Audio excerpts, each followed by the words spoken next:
आज राधिका की पहली रसोई थी। वो जैसे ही किचन में गई तो देखा वहां चूल्हा ही नहीं था। वो भागते हुए अपनी सास के कमरे में गई। वहां पर उसकी ननद भी बैठी थी। सासू माँ, किचन में तो चूल्हा ही नहीं है, मैं खाना कैसे बनाऊं, और वो भी पूरे गांव के लिए। भाभी, आपको खाना तो बनाना ही पड़ेगा, और वो भी बिना चूल्हे के। ये आपकी परीक्षा है, क्या आप ये चैलेंज एक्सेप्ट करती हैं? ये कैसा अजीब चैलेंज है? इस बारे में मुझे शादी के पहले तो विक्रम ने बताया नहीं। ये फैसला सिर्फ हम लोगों का नहीं बल्कि पूरे गांव का है। अगर तुम नहीं बना सकती तो मना कर दो और पूरे गांव के सामने अपनी हार स्वीकार कर लो। मैंने विक्रम से लव मैरिज की है। अगर आज मैं हार गई तो विक्रम भी हार जाएगा। मुझे ये चैलेंज एक्सेप्ट है। बस मुझे थोड़ी देर सोचने का वक्त दीजिए। भाभी, आप अभी अभी थोड़ी देर पहले ही विदा होकर आई हैं। आपके पास पूरे 6 घंटों का वक्त है। आपको किसी तरह रात तक पूरे गांव के लिए बिन चूल्हे और बिना आग के खाना बनाना है। मेहमानों की लिस्ट मैंने किचन में रख दी थी, आप देख लीजिए जाकर। राधिका किचन में गई तो देखा मेहमानों की लिस्ट 50 लोगों की थी। लेकिन आखिर ऐसा टास्क पूरे गांव ने मिलकर क्यों रखा राधिका के लिए? ये जानने के लिए हमें इस कहानी में थोड़ा पीछे चलना होगा। एक रोज उस गांव की एक औरत विक्रम के घर आई। बहन जी, ये तस्वीर देखिए। ये तस्वीर मेरी बुआ की लड़की की है। इसकी शादी की उम्र हो रही है। विक्रम एक बड़ी मल्टीनेशनल कंपनी में मैनेजर है। अगर इस बच्ची की शादी आपके बेटे के साथ हो जाए तो उसकी तो किस्मत ही चमक जाएगी। बहन जी, लड़की तो बड़ी खूबसूरत है और संस्कारी भी लग रही है। हाँ माँ, आपने बिल्कुल सही कहा। तभी वहाँ पर विक्रम आ गया। आंटी माफ कीजिएगा, मैं इनसे शादी नहीं कर सकता। और दरअसल मैं अपने परिवार को बताने ही वाला था, तभी आप बीच में टपक पड़ी। मैं अपनी स्कूल की फ्रेंड से प्यार करता हूँ और मैं उससे ही शादी करना चाहता हूँ। अरे बेटा, कम से कम एक बार मिल तो ले इस लड़की से। हो सकता है तुझे पसंद आ जाए। लव मैरिज नहीं करनी चाहिए। तुझे पता है ना, शादी के 6 महीने बाद ही तलाक हो रहे हैं आजकल लव मैरिज करने के बाद। माँ, राधिका ऐसी नहीं है। आप उससे मिलेंगी तो खुद समझ जाओगी। आंटी जी प्लीज माफ कीजिए, मैं इनसे शादी नहीं कर सकता। इतना कहकर विक्रम वहाँ से चला गया। अरे बहन जी, हमें तो ये बिटिया बहुत पसंद है, लेकिन जब विक्रम ही शादी नहीं करना चाहता तो मैं उस पर प्रेशर नहीं डाल सकती। खैर, वो औरत वहाँ से चली गई। उसने गांव की सभी औरतों को इकट्ठा किया और विक्रम की चुगली करने लगी। इस मोहल्ले में आज तक किसी ने लव मैरिज नहीं की। आजकल के लड़कों को शर्म तक नहीं आती ये बताते हुए कि मैं किसी से प्यार करता हूँ। अगर विक्रम लव मैरिज करता है तब तो हमारे मोहल्ले की बेइज्जती हो जाएगी। हमें कुछ ना कुछ तो करना ही पड़ेगा ताकि विक्रम की अकल ठिकाने आ जाए और उसे समझ में आ जाए कि उसका फैसला गलत था। एक रोज विक्रम अपनी गर्लफ्रेंड राधिका के साथ ठेले पर पानी पूरी खा रहा था। तभी वहाँ से वही औरतें गुजरी और छुप छुप कर उनकी बातें सुनने लगी। राधिका, मैंने अपने घर में तुम्हारे बारे में सब कुछ बता दिया है। जल्दी हम लोग तुम्हें देखने आएंगे और हमारी शादी फिक्स हो जाएगी। अब लेकिन राधिका, तुम्हें खाना वाना बनाना तो आता है ना? कॉलेज में जो टिफिन तुम्हारे लिए लेकर आती थी वो खाना मैं ही बनाती थी अपने हाथों से, भूल गए क्या? इसका मतलब वो खाना तुम बना कर लाती थी? अरे तुम्हारे हाथों में तो जादू है। मुझे लगता था वो खाना तुम्हारी माँ बनाती होंगी। तुम्हारे जैसा खाना इस दुनिया में कोई नहीं बना सकता। इस लड़की को तो खाना भी बहुत अच्छा बनाना आता है। इसका मतलब शादी के बाद ये पूरे परिवार का और पूरे गांव का अपने खाने से दिल जीत लेगी। इतनी आसानी से हम हार नहीं मानने वाले। मेरे दिमाग में एक बहुत अच्छी खुराफात सूझी है। चलो विक्रम की माँ और बहन के कान भरते हैं चलकर। उन औरतों ने विक्रम की माँ और बहन को पार्क में बुलाया। तुम लोगों ने हम माँ बेटी को यहाँ पार्क में मिलने क्यों बुलाया? ऐसी कौन सी बात है जो हम घर में नहीं कर सकते थे? अगर घर में बात करेंगे तो विक्रम सुन लेगा। आंटी, ऐसी कौन सी बात है जो भैया को नहीं सुननी चाहिए? आप लोग तो जानते हैं कि इस मोहल्ले में आज तक किसी ने लव मैरिज नहीं की। पता नहीं कौन सा जादू चला दिया उस लड़की ने तुम्हारे बेटे पर। तुम्हारे बेटे की नौकरी लग गई है ना, इसी लालच में उसने फंसा लिया होगा विक्रम को। सही कह रही हो तुम लोग, आजकल की लड़कियों का कोई भरोसा नहीं। लेकिन हम अपने बेटे के खिलाफ नहीं जा सकते हैं। अरे हमने कब कहा कि आप अपने बेटे के फैसले के खिलाफ चाहिए? आप उसकी शादी उसी लड़की के साथ कीजिए, लेकिन पहली रसोई वाले दिन उसे एक टास्क दीजिए जिसमें वो पक्का हार जाएगी। और जब हार जाएगी तब पूरे गांव में क्या, अपने खुद की ससुराल में सीना तान कर नहीं चल पाएगी। लेकिन ऐसा कौन सा टास्क देंगे हम भाभी को? मैंने सोच लिया है। शादी से पहले उस लड़की को टास्क के बारे में मत बताना, वरना आजकल की लड़कियां बहुत चालाक है, कुछ न कुछ सोच ही लेंगी। जब वो विदा होकर घर आ जाए तब उसे पहली रसोई वाले दिन बिना चूल्हे के खाना बनाने का टास्क देना और हम मोहल्ले वालों को भी इनवाइट करना। और हाँ, प्रधान जी को तो जरूर इनवाइट करना। उनके सामने बेइज्जती होगी ना तो बड़ा मजा आएगा। आंटी, मेरी भाभी की बेइज्जती होगी तो उसमें आप लोगों को मजा आएगा? मेरी बेटी बिल्कुल सही कह रही है। भला जिस लड़की को मेरे बेटे ने पसंद किया है, अगर हम उसकी बेइज्जती करेंगे तो उसमें विक्रम की भी तो बेइज्जती होगी। हम उसकी बेइज्जती नहीं कर रहे हैं। पहली बात, बिना चूल्हे के और बिना आग के खाना बनाया नहीं जा सकता, लेकिन इस बात पर हम उसे ताने नहीं मारेंगे। वो बस हार मान लेगी, हमारे लिए इतना ही काफी है। ठीक है, अगर आप लोग कहते हैं तो ये भी करके देख लेते हैं। तो इस तरह से कहानी एक बार फिर से वर्तमान में वापस आ गई। राधिका ने विक्रम से मिट्टी के बड़े बड़े बर्तन मंगा लिए। राधिका, मुझे यकीन नहीं हो रहा है कि तुम बिना चूल्हे के आखिर खाना बनाओगी कैसे इन मिट्टी के बर्तनों में। आप बस देखते रहिए। तुम तो जानते हो कि मैं एक डाइटिशियन हूँ। कम से कम इस टास्क के बहाने मैं एक नई डिश का इन्वेंशन करने वाली हूँ जो बिना आग के बनेगी। बिल्कुल हर्बल खाना बनाऊंगी मैं। दूर से उसकी सास और ननद भी सब कुछ देख रहे थे।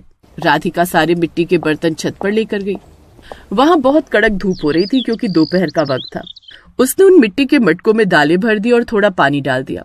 दूसरे मटके में उसने चावल रख दिया। उसके बाद उसने उन मिट्टी के बर्तनों को काले रंग से पेंट कर दिया। माँ, मैंने फिजिक्स में पढ़ा है कि काला रंग ऊर्जा को अवशोषित करता है। पक्का भाभी फिजिक्स में बहुत स्ट्रांग रही होंगी। मुझे तो लगता है बहू ये टास्क जीत जाएगी और उन औरतों के मुंह पर ये बहुत बड़ा तमाचा होगा। बड़ी आई थी हमारी बहू की बेइज्जती करने, वो भी पूरे गांव के सामने। उसके बाद राधिका नीचे आ गई। तभी वहां पर विक्रम, उसकी माँ और बहन आ गई। भैया, आपकी पसंद तो लाजवाब है। आपने बिल्कुल सही लड़की से प्यार किया है। भाभी ने तो पूरा हर्बल खाना बनाकर रख दिया। बहू, हम तुझसे माफी मांगते हैं, लेकिन ये आइडिया हमारा नहीं था। ये गांव की औरतों का आइडिया था, लेकिन तू तो टास्क में जीत रही है। मुबारक हो। माँ जी, मुझे किसी की भी बात का बुरा नहीं लगा। मैं विक्रम से प्यार करती हूँ। इसका मतलब विक्रम से जुड़े हर इंसान से प्यार करती हूँ, फिर वो चाहे इस गांव के लोग हों, आप हों या मेरी ननद हो। अच्छा ननद जी, जल्दी से शिमला मिर्च काट दोगी क्या? हाँ भाभी, क्यों नहीं। चलो, मैं भी तुम लोगों की मदद करती हूँ। आज एक नई डिश का इन्वेंशन होने वाला है हमारे घर में। उन औरतों की तो आंखें फटी की फटी रह जाएंगी। तो इस तरह से अपनी सास और ननद की मदद से बिना चूल्हे और आग के राधिका ने हर्बल खाना बनाकर तैयार कर लिया। शाम को राधिका छत पर गई तो देखा दाल सूरज की गर्मी से पक चुकी थी और वो दाल पूरी तरह से अंकुरित हो चुकी थी। चावल भी सूरज की गर्मी से उबलने लगे थे। विक्रम जी, ये सारे बर्तन और खाना उठाकर आंगन में रख दीजिए और सासू माँ, आप पूरे गांव को बुला लीजिए। ठीक है बहू। उसकी सास और ननद थोड़ी ही देर बाद पूरे गांव को बुलाकर ले आई। वहां वो सभी औरतें, सभी आदमी, प्रधान और उसके आदमी भी मौजूद थे। भाई, खाना देखने में तो बिल्कुल अलग लग रहा है। महक भी बहुत अच्छी आ रही है। सुना है बहू ने खाना बिना चूल्हे और बिना आग के बनाया है। प्रधान जी, आपने बिल्कुल सही सुना है। बहू, प्रधान जी को बताओ तुमने खाना कैसे तैयार किया है। प्रधान जी, इन सभी हरी सब्जियों को काटकर उसके ऊपर मसाले डाल दिए और फिर इसे धूप में रख दिया। उसके बाद मिट्टी के बर्तन में ढेर सारी दालें, चावल भरकर फिर उसमें पानी डालकर छत पर रख दिया था। उसके बाद इन मटकों को काले रंग से पेंट कर दिया था ताकि सूरज की गर्मी तेजी से अपनी तरफ खींच सके। देखिए, ये अंकुरित दालें कितनी खूबसूरत लग रही हैं और चावल भी बहुत अच्छे पके हैं। अरे वाह वाह वाह, तुमने तो एक नई खोज कर डाली इस गांव में। ये खाना तो पूरी तरीके से हर्बल है, बिल्कुल नुकसान नहीं करेगा। इससे गैस और ईंधन की बचत होगी और प्रदूषण भी नहीं होगा। यार, इस लड़की ने तो हमें हरा ही दिया। ये तरीका तो हमें भी नहीं पता था, इसने कैसे सोच लिया। तभी उन औरतों के पास राधिका की सास और ननद आई। आप लोग मेरी बहू की पूरे गांव वालों के सामने बेइज्जती करना चाहती थी ना। मुझे समझ आ गया है आप लोगों का मुंह देखकर। अब जब आपकी हार हो गई तो कोने में खड़ी हो गई। वैसे आंटी, आप लोगों को थैंक यू बोलना चाहिए। कम से कम आपकी वजह से हमारी भाभी का इतना नाम हो रहा है, इतनी तारीफें हो रही हैं और एक नई डिश की खोज भी हो गई। बिना आग, बिना प्रदूषण फैलाए हम हर्बल खाना बना सकते हैं। वो औरतें तो जल भुनकर राख हो रही थी अंदर ही अंदर। उस दिन के बाद से राधिका की उस गांव में खूब इज्जत होने लगी। मदनपुर गांव में राधिका नाम की एक विधवा बहू रहती थी, जिसकी 3 छोटी छोटी बच्चियां थी। उसकी एक जेठानी, जेठ और सास सब एक साथ रहते थे। एक दिन राधिका रसोई घर में अपनी 3 बच्चियों के लिए खाना बना रही थी। तीनों बच्चियां भी रसोई घर में थी।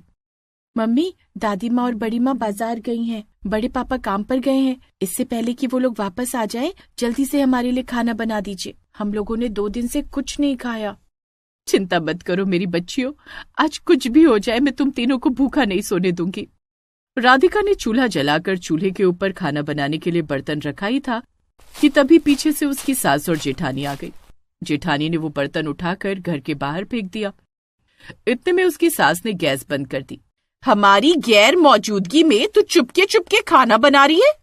दीदी दीदी मैं अपने लिए खाना नहीं बना रही हूँ, मेरी बच्चियां 2 दिन से भूखी हैं, कम से कम उन पर तो तरस खाइए।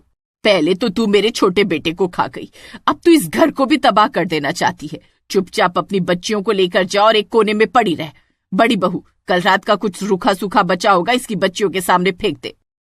राधिका की तीनों बच्चियां अपनी दादी से और बड़ी माँ से बहुत डरती थी, इसीलिए वो तुरंत जाकर घर के किसी कोने में बैठ गई। राधिका भी अपनी बच्चियों के पास चली गई। इतने में उसकी जेठानी उसके पास आई और कल रात का बासी बचा हुआ खाना उनके मुंह पर फेंक दिया।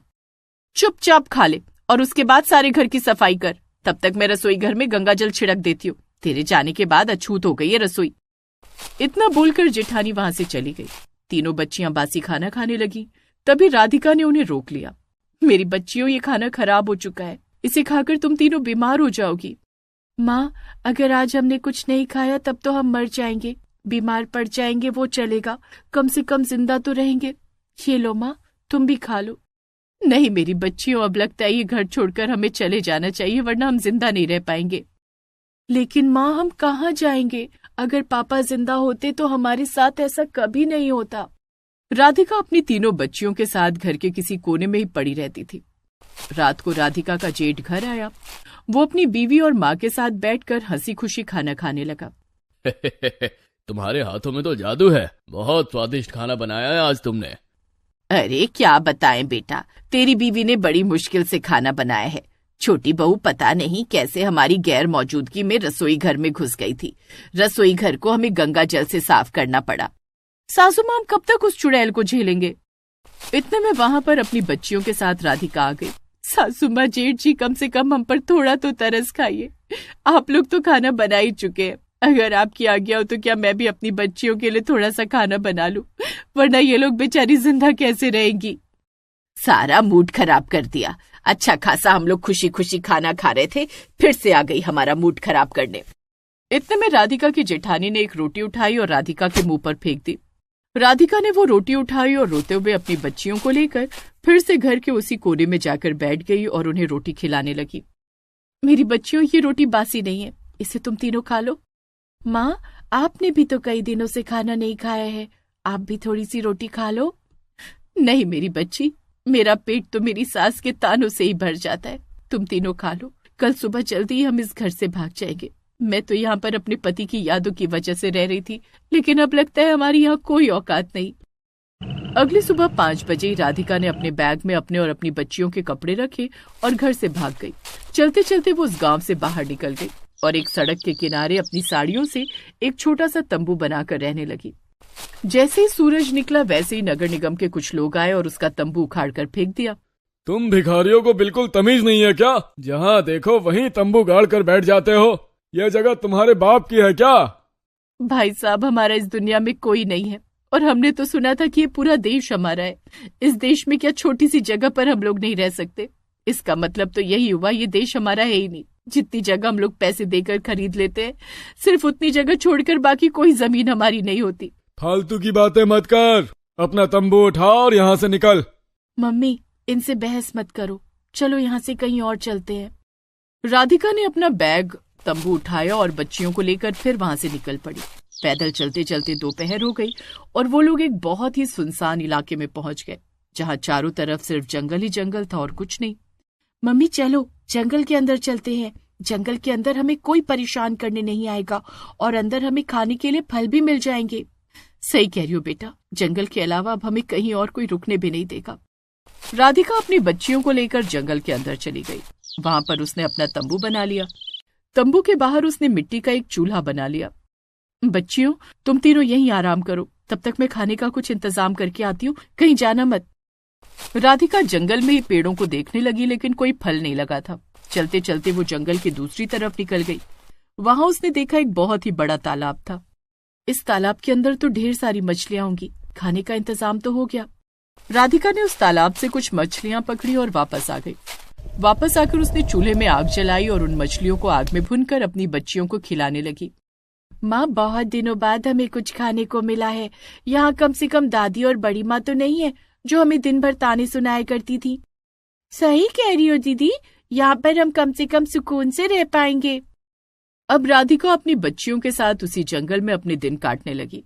हर रोज वो मछली पकड़ती और मछली को भूनकर अपना पेट भरती। फिर एक रोज उनके तंबू के पास एक फकीर बाबा आए। तुम लोग कौन हो?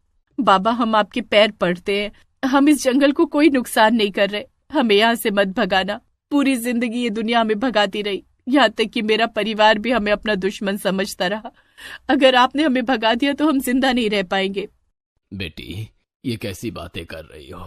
मैं भला तुम्हें क्यों भगाऊंगा? मैं तो खुद फकीर आदमी हूँ। मुझे भूख लगी थी, जंगल में तुम लोगों को देखा तो मैं आ गया। अगर कुछ खाने को हो तो दे दो। बाबा, हमारे पास खाने को तो कुछ ज्यादा है नहीं, बस तालाब से मछलियाँ पकड़ लाते हैं और वही आग में पकाकर खा लेते हैं। ठीक है बेटी, मैं भी वही खा लूंगा। राधिका ने फकीर बाबा को भी खाना खिलाया। बेटी, अगर तुम्हारे पास कुछ पुराने फटे कपड़े हों तो मुझे दे दो। मैं भी इस जंगल में एक तंबू बना लेता हूँ। बाबा, ये तो बहुत अच्छी बात है। इस घने जंगल में मैं अपने बच्चों के साथ अकेली रहती हूँ। कम से कम एक बुजुर्ग का सहारा हो जाएगा। फकीर बाबा भी अब उसी जंगल में रहने लगे। अब राधिका बहुत खुश रहने लगी। फकीर बाबा दिन भर जो भी पैसा कमा कर लाते थे वो राधिका को ही दे देते थे। फिर एक दिन फकीर बाबा ने राधिका से कहा, बेटी, मैं तो एक फकीर हूँ, मेरी जिंदगी तो कट गई, लेकिन तुम्हारी और तुम्हारे बच्चों की अभी पूरी जिंदगी बाकी है। उन्हें पढ़ा लिखा कर बहुत बड़ा आदमी बनाना है तुम्हें। तुम इतनी अच्छी मछली बनाती हो। मेरे पास कुछ पैसे हैं जिससे तुम जंगल के बाहर सड़क पर एक छोटी सी चाय की दुकान खोल लो और वहीं पर मछली से बने पकवान भी बेचना, जिससे तुम पैसे कमा पाओगी। यहाँ आसपास कोई दुकान भी नहीं है, खूब चलेगी। राधिका ने अपने बच्चों और फकीर बाबा के साथ मिलकर जंगल से लकड़ियां काटी और एक खूबसूरत दुकान सड़क पर बना डाली। वहां पर वो चाय, पकौड़े और मछलियों से बने पकवान बेचने लगी। कुछ ही दिनों में उसने खूब पैसे कमा लिए। वहीं दूसरी तरफ अचानक उसी गांव में बहुत भयंकर तूफान आ गया। जिस गांव में राधिका के ससुराल वाले रहते थे वो पूरा गांव बर्बाद हो गया। पूरा गांव भीख मांगने लगा। एक रोज राधिका के ससुराल वाले भीख मांगते हुए राधिका की दुकान पहुंच गए। अरे छोटी बहू, तूने दुकान खोल ली, बिटिया हमें माफ कर देना। हाँ देवरानी जी, हमने आपके साथ बहुत बुरा बर्ताव किया। आज हम सब बर्बाद हो गए। कई दिनों से हमने कुछ नहीं खाया। तुम्हारे जेठ जी भी पता नहीं कहीं भीख मांग रहे होंगे। इतने में राधिका के बच्चों ने गरम गरम चाय और पकौड़ी उठाकर उन दोनों के मुंह पर मार दी। ये ले पकड़, दोनों लोग मिलकर खा लेना। बिल्कुल ताजा है और दोबारा यहाँ दिखाई मत दे जाना, समझे? राधिका तो अपने ससुराल वालों को माफ कर भी सकती थी, लेकिन उसके बच्चे उन्हें कभी माफ नहीं कर सकते थे, क्योंकि उन्होंने अपनी माँ को इतनी बुरी तरह बेइज्जत होते देखा था। अब राधिका अपनी जिंदगी खुशी खुशी जीने लगी और कुछ ही दिनों बाद उन्होंने अपना घर भी बनवा लिया।